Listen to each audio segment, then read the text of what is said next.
My top five. Oh Yeah, my if top you heard five that, yeah. tips. Yeah, I heard for playing the game.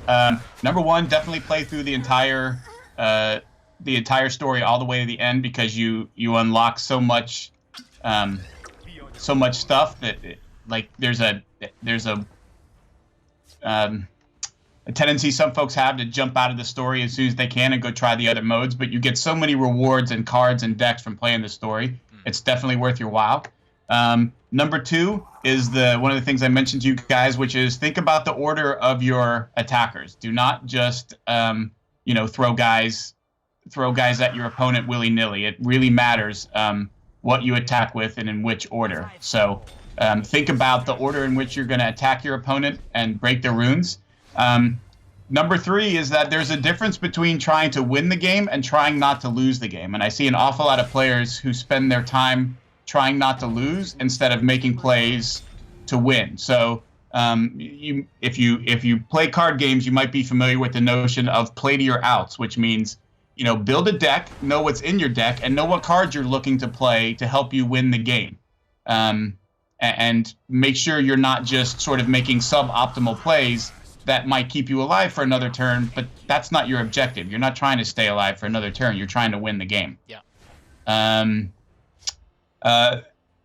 Another one is try a bunch of different colors of decks. There can be a tendency to hone in on just one color pair. You sort of get comfortable with it, and that's all you play.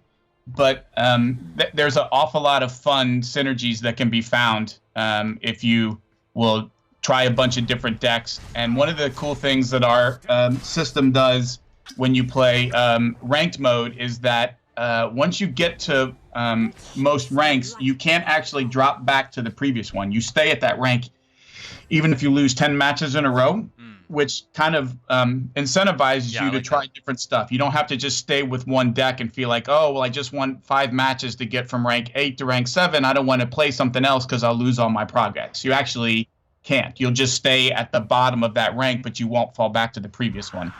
I like that. I would definitely recommend watching, some of the influencers and streamers that are out there that have been playing the game for a while, because you can learn an awful lot just by watching them play, the decks that they play, how they play, things that aren't obvious, like when not to attack because it's really not in your best interest, and you're gonna end up giving your opponent an extra card that got them out of a particularly tight spot. You can pick up an awful lot by watching other folks play. He just managed to give an incredibly detailed, coherent response while beating us down simultaneously. By the other way, one of the other ones is one that we had earlier, which is in your very first match against the AI, when you had those 2 creatures and you didn't just throw them away into that creature. Yeah.